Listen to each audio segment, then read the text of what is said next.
Hello, everyone. It's Shane Kanto, your Wasteland reviewer, and welcome to the Wasteland, my weekly show where I take a deep dive into a particular film, and we're just moving on along on my year plus long journey through the filmography of Alfred Hitchcock, and we have a tantalizing love triangle romance at this bay town. And joining me is filmmaker Carl Kelsch. Thank you so much for coming on. Shane, it's good to be here. It's good to be back on the show. Absolutely. And no, Carl, you've been on for my interview show that I have, Lost in the Wasteland. But before we jump in, if you just want to introduce yourself a little bit, shamelessly plug anything you'd like viewers to go check out.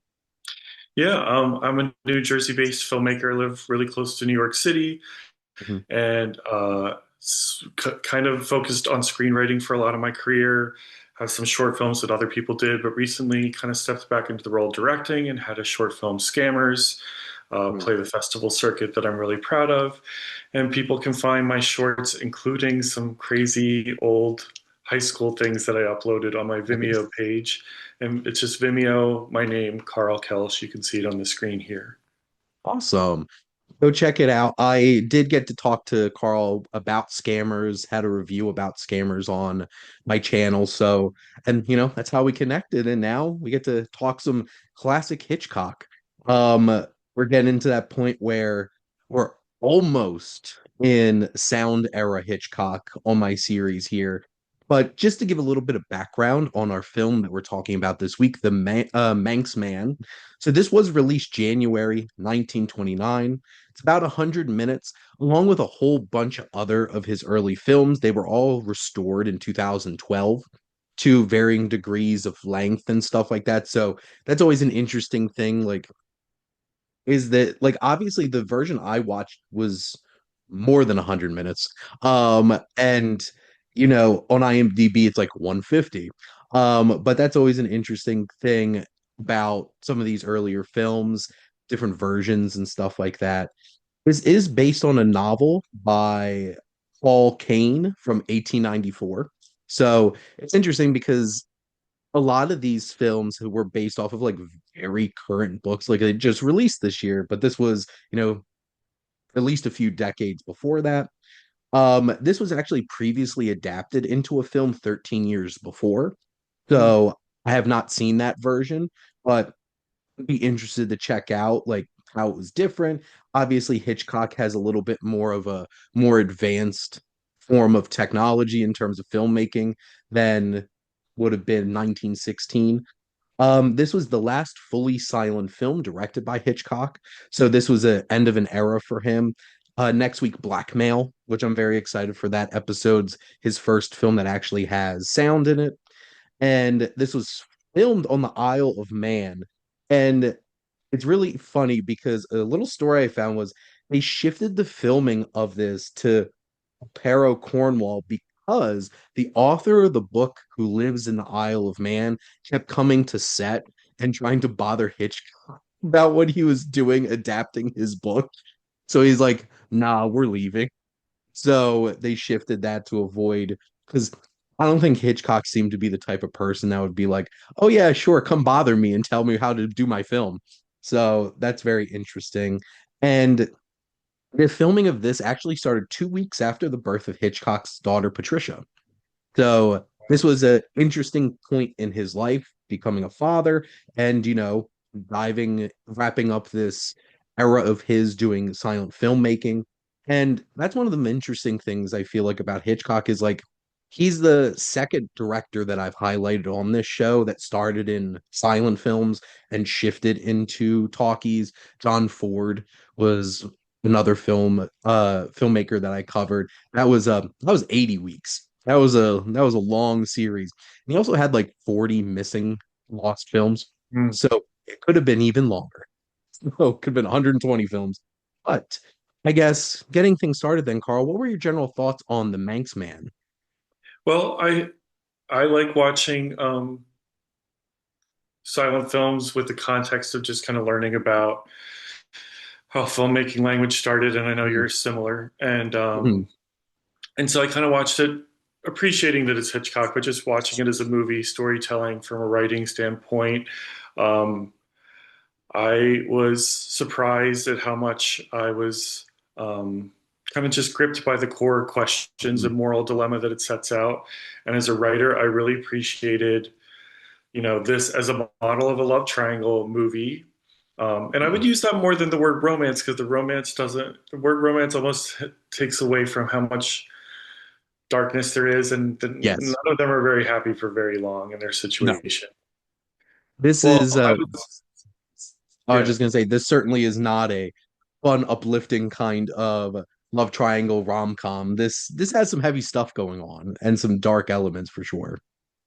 But right off the bat, I'd love to talk about the setting. I mean, just like you were talking about with Easy Virtue, Yeah. having these opulent sets, the fishing ports, and some of the island walking along the beach, and some of these stunning vistas. They're not sound stages; these are beautiful locations, and I Yeah. feel like people in the period of early film, they wanted a production value for a film was to take you to a setting maybe Mhm. you read about, or if you were living in the UK, you probably knew people who maybe vacation there, but maybe wouldn't have been there yourself. And I think that it's everything from those exteriors that are all in real settings to the interiors that even if they were sets, they all felt so sturdy. The pub Yeah. that's central to the story, they all felt so brick and mortar that I feel like it succeeded in saying, "Hey, this story." Like if you were looking at the book to adapt, the story's set in a cool place. That's already got you off to a good start for how you're gonna kind of wow an audience right off the bat. Yeah, I was immediately from the opening shot just how crisp this film looked. And then those shots like on the water and like that just completely transports you into this space. And that wasn't normal for a lot of films at that point because, a lot of them were being like churned out at a studio. Like, we're gonna release 5 films this week. And this type of film, like going there, it felt so real and authentic. And Carl, I appreciate you bringing up even the indoor elements. They do feel so real and lived in. This whole village feels very lived in. And I think it's important because this is a place to kind of escape for some of these characters. It's like they feel trapped and confined in this town. And I think that comes off really well with how Hitchcock captures that for sure. Yeah. So right off the bat, I felt like the close-ups were more intense and lingered longer and were more close-up than I think even some of his peer filmmakers would have been in that Mm. period. And I bring that up because lately there's this gripe of filmmakers saying, oh, well, people are going to watch on their phone. Might as well have the faces giant on the frame as often as possible. And it's kind Yeah. of interesting to see the cyclical nature of these things. And the three lead actors, the ones playing Philip and Peter and the barmaid Kate, who they're both interested in, they have great faces. They're Yeah. all very attractive people. And uh, the biggest thing that I took away from the performance of the actress who played Kate, you could maybe take a second to tell us her name. It's Uh, Annie Andra. yes. Yeah. So she has this look of Mhm. longing in a lot of scenes. And I realized it's this trick, okay? It's raising her eyebrows, but closing her eyes partway and looking slightly up. That's her. I don't know how it looks to people, but that's how she did longing, Yeah. and it's like it was very effective, and she does it a lot. And yeah, I feel like there is. Let me tell a little bit about the plot. So basically, these two gentlemen have been friends for their whole life, but they're kind of in Yeah. different social classes. One is being groomed to be a judge, which they call a Mhm. deemster on this island, and his other friend is a sailor or fisherman, and being Manxman is the name of what people on the Isle of Man are called. I learned that's just what you would call yourself if you were a citizen of the Isle of Man, a Manxman. So that's what the title comes from. But right off the bat, they show a lot about the relationship because as someone practicing law, Philip is helping Peter with some legal issues that could help the Yep. fishermen, and they're doing business at the pub, and they both walk up to Kate, played by Annie Andra, and it's kind of clear that Peter does sort of have dibs on the interest because she looks at them both, and it's kind of that interesting thing where Hitchcock has a two shot, and then it cuts to Yeah. her and it's a one shot, and she's looking kind of straight ahead. Yeah. And that's interesting because like it's almost like her eyes haven't told you which one she's interested in. And a few minutes later, as the lawyer Philip is talking, he is burning with jealousy as he sees that Peter is just chatting it up with Kate at the Yeah. bar, and he even goes so far as to try to block him by calling him into the Yeah. conversation, and it kind of sets it all up right there. I mean, right there is Mhm. almost like everything it's going to play out is like right in those moments. Well, and I think the combination of Hitchcock and Jack E. Cox, who is the cinematographer for the film, from my other previous episodes, Hitchcock was a filmmaker during the silent era that avoided as many actual dialogue cards as possible because he wanted you to be able to feel the story and understand the story through what's on screen. And he does an amazing job in this film with that because it is those longing looks or that mystery of that. There's so many perfect shots in this film where it's like splitting people and then somebody down the middle because that uh example you brought up where it's like who does she like? And we don't know. It's building a sense of mystery. Immediately, beginning of the film, we have, oh, who's she going to end up with? And right off the bat, we have that. And then you have those shots like across the room where it's just like glaring across the room where it's just like, I wish I was the one over there talking to her. And you have all of those moments. And you can tell that our young judge to be is much more reserved. He doesn't have the same charisma as this fisherman does. And it's very interesting how they reinforce not only the differences in their social class, their professions, but also their personalities.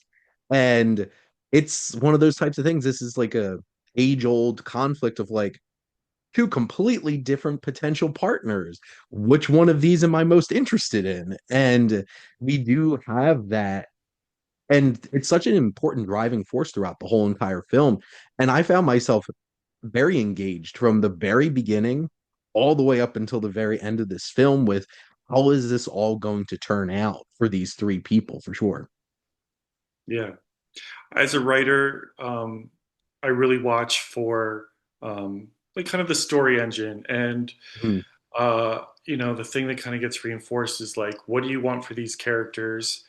And this story, um, although I think going to watch it now, some people say, "Oh yeah, it kind of all feels like cliches," but you got to remember these cliches were they start somewhere, and you're seeing Yeah, some of the original attempts to take things, people that love triangles that maybe people were enjoying in books and find a way to tell that yeah, story. So the way that this film sets up questions about what do you want for them is so clear that when I watched something like The Smashing Machine recently, and I was like, I don't know, Dwayne The Rock Johnson has to wrestle his friend. I don't know which one of them has to win.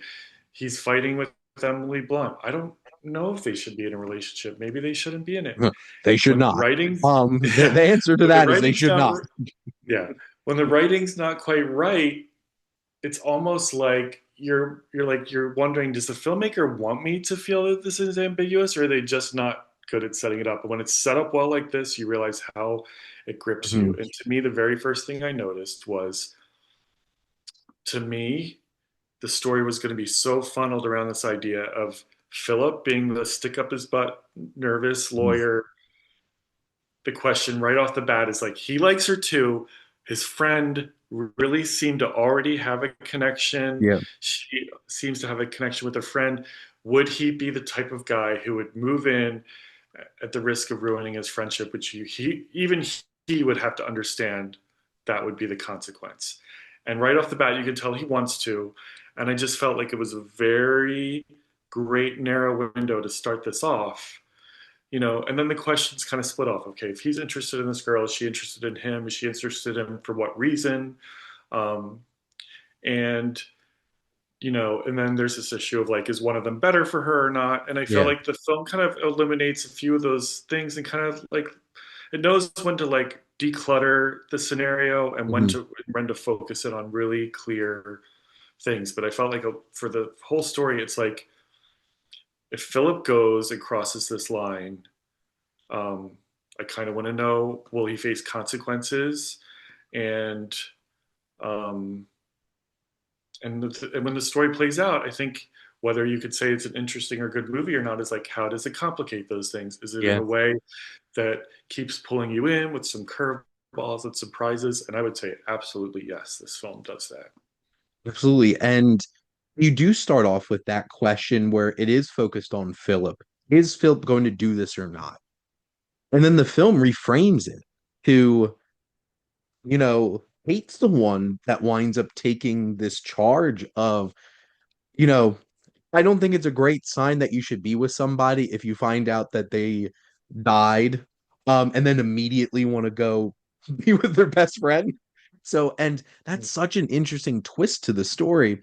And because then it reframes how we see Kate and what's going on here. And then it becomes clear what her real motivations and a real connection is. Because, at least for me at the beginning of the film, I do think that Philip's in the most interesting place because he kind of feels like, hey, I'm with Kate. She's attractive. I'm attractive and charismatic. We'd be a good fit. But there's an actual longing that you see in Philip wanting to be with Kate. And the film keeps you guessing what Kate is feeling up until we find out it's like, oh no, he died. He didn't make it back from his voyage. And then the whole entire film shifts.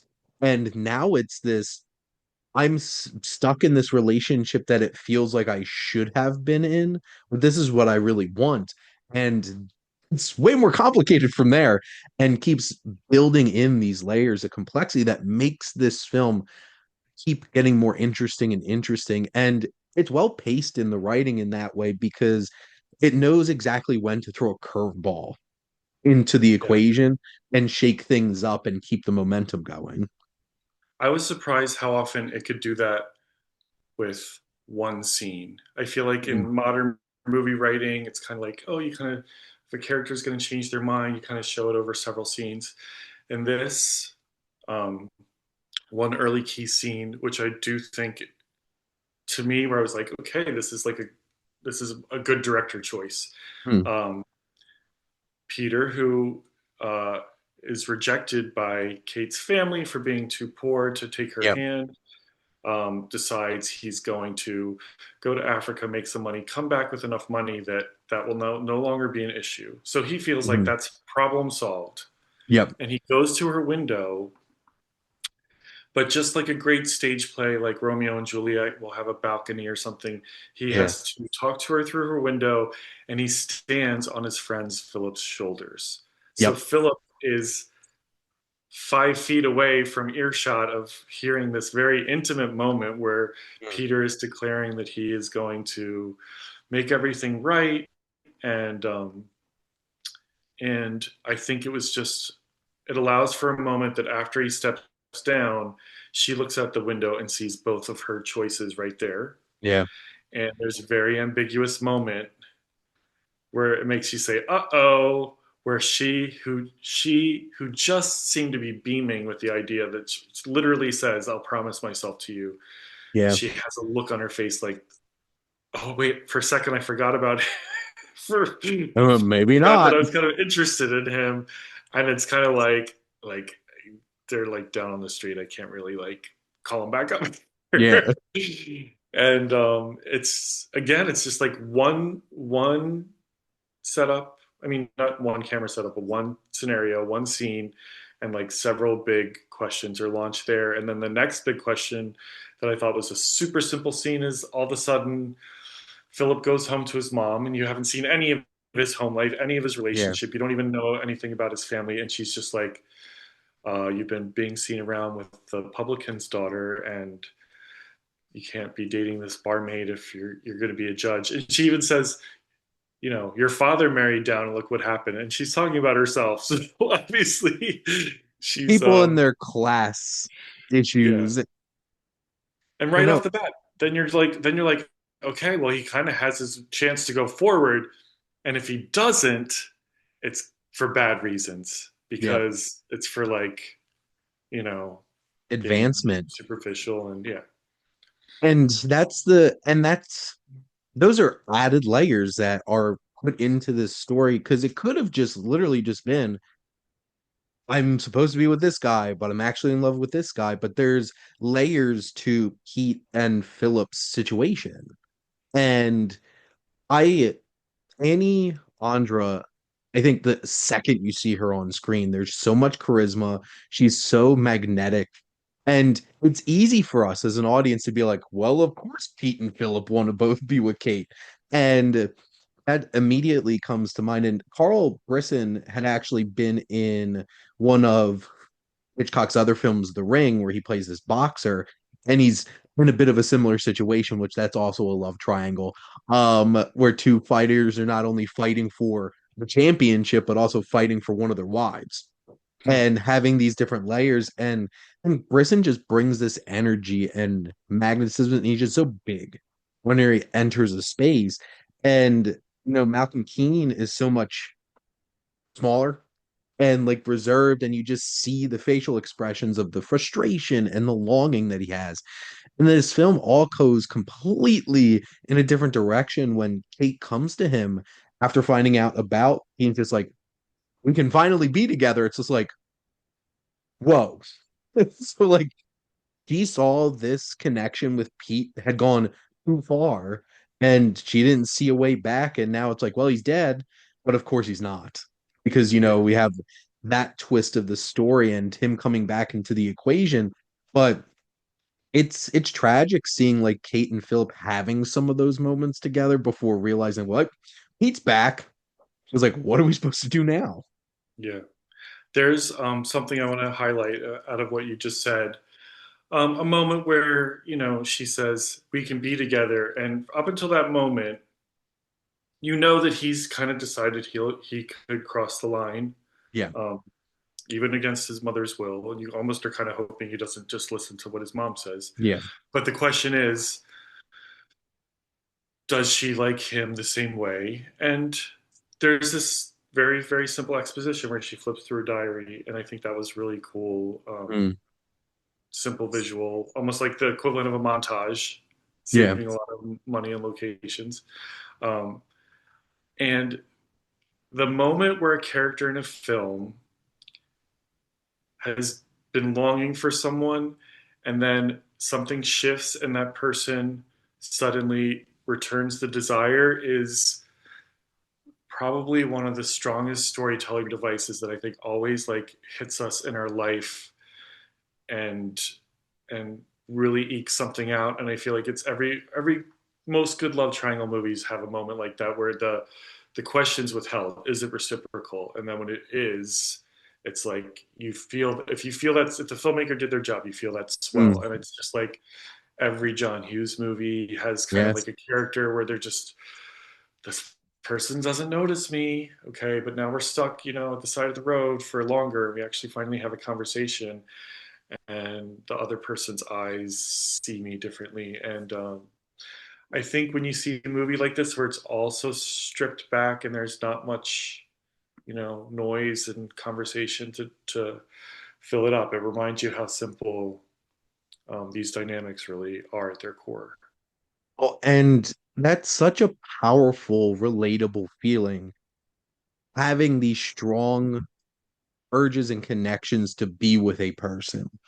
And one of the most torturous things, especially growing up, is not knowing if they feel the same way. And you're just like, you have that inside. And that's something that most people have felt at some point in their life. Yeah, And not everybody gets the moment to be able to find out if they really do or not. And yeah, there's a catharsis there. And to build off of these shots that we had up to this point, these dual shots of like, here's Andra looking at the camera, and there's two options. In that scene, when they find out that Pete's gone, it's intense look of longing, and there's only Philip there to receive it. And Yeah. if we finally get that reveal of like, oh, she's had these feelings. That's who this has been truly directed at this whole entire time. And that's such a powerful moment. And, you know, could have just ended there. Yeah. But there's more. And I think one of the most powerful scenes in this movie that really grabbed me was this one specific shot of, well, two things. One, there's this like shot of like Philip seeing Pete coming into the bar. And there's this look across and like, these are great friends. They should be happy. And then there's this like layer of complicated feelings that are, he doesn't know. Philip does, that there's something more complex. And then there's one shot because the other big pull the rug out moment is pregnant. And like, whose baby this is. And if I'm not mistaken, it's the shot of the camera looking at all three of them, but Pete is behind them, and we see both of their faces, and he's ecstatic. I'm gonna be a dad. And the two of them are mortified. Yeah. And that was such a powerful moment. And it spoke volumes to just how complicated this situation has gotten for these characters. Yeah. There's also another thing that happens there that's so shrewd about, again, the use of dialogue cards and sometimes speaking happening on screen that's you don't know whether you're going to see it translated or not, where she's called Philip to say she has to see him before Peter gets back. Hmm. Peter's come in, interrupted it, and she said, I'm going to tell him the truth, like the truth that, me and you were together before he came Yep. back. And then she starts talking to Peter and he's smiling. And you're like, what is she saying? He should be devastated. And Chickened then out. you're putting it together like just, and you're like, Philip is hearing this for the first time too, because that's why she wanted to call him over. She had no intention of them all three being in the same room. Yeah. So that was really cool because it draws it out. It's like he's smiling and his smile's getting bigger, and then he looks over, and I think you even see him mouth the word father before it pops up on the title screen. And like those are such great moments. And that's what I could appreciate about really great filmmaking and why film is so impressive from this visual medium because we don't need dialogue. We can just see these reactions and feel them so poignantly. And that's the biggest thing that I've noticed because I've seen a lot of Hitchcock films before even doing the series. I didn't watch a ton of these really early ones, but it's from the start that he knows how to visualize things so perfectly with a camera.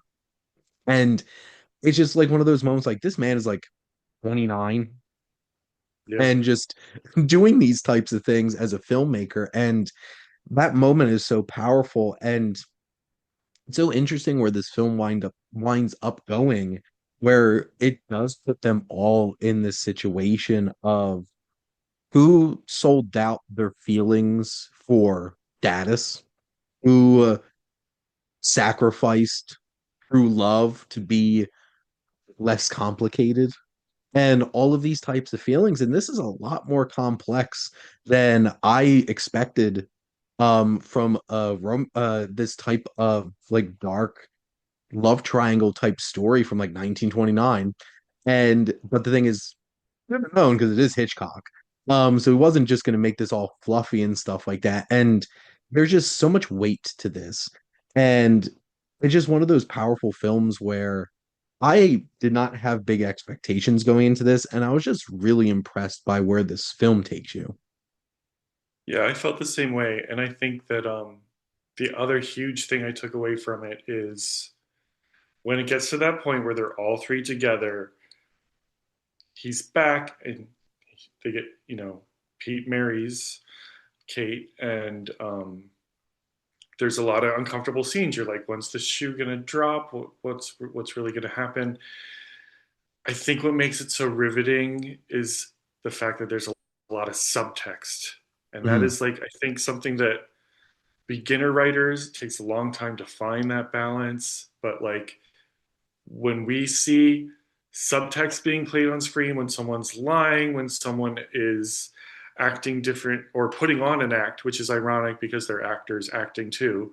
Yeah. Um, we are most engaged, and I think it speaks to the fact that humans' instincts to want to come to movies, what it does well beyond maybe book or music or theater is like we want to see behavior up close. We want to see Hmm. human behavior. We want to study it, and we want a writer who's kind of like showing it with a dose of wisdom Yeah. about like, hey, like she looks so miserable on the day of the wedding. What is she going to look like after they've had to have their marital, their, first night together? Hmm. And what's it going to be like beyond that? Like if she's already at that place, you're like, and then the next scene you see her face and you just know, okay, it's closer to a confrontation. And when the two confrontations happen between Philip and her, and then Philip and I'm sorry, between Peter and Kate, and then Peter and Philip, both those scenes are just they deliver on.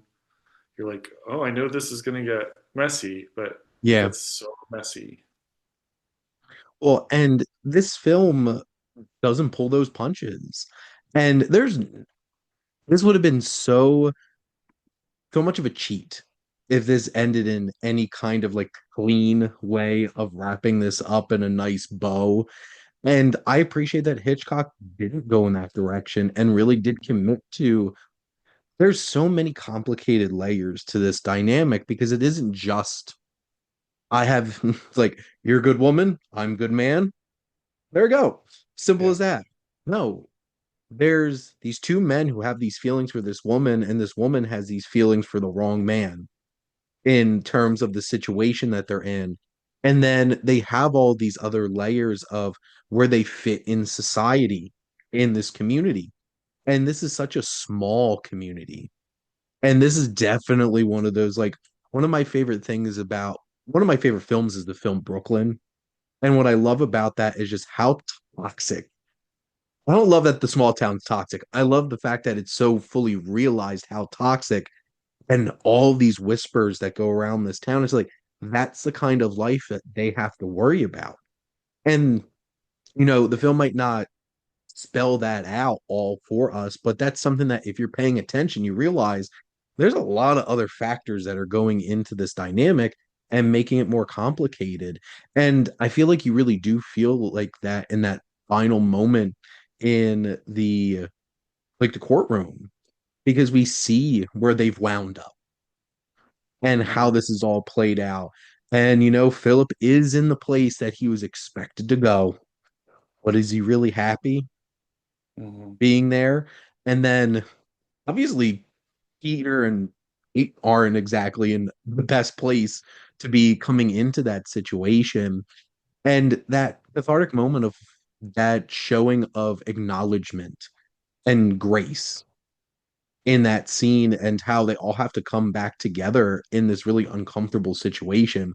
I thought it was a really interesting way to like tie this all up.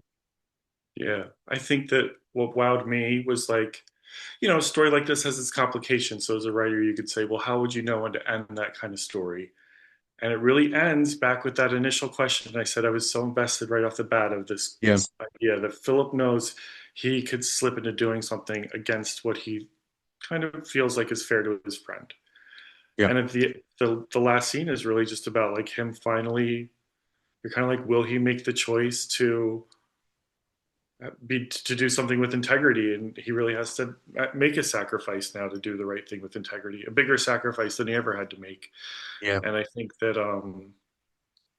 then that yeah, then you're like, okay, yes, that's the moment that it was all kind of building towards right from the beginning.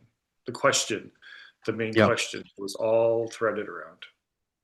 We love a commitment to the bit. Hitchcock plants at the beginning, and it all comes down to that. By the end, all of these things that happen, it always comes back to the thesis of this movie of that question, is he gonna cross that line? And I felt very like it's not pretty, it's messy, and how this ends isn't perfect, and which is great because that's very human, but it felt like it hit that last beat was very satisfying in the journey that Philip goes on, in the journey that Kate and Peter go on. And I love so many of these filmmakers that I've covered on this show. Like the last two, basically, I watched all their films before I covered Wes Anderson and Hayao Miyazaki.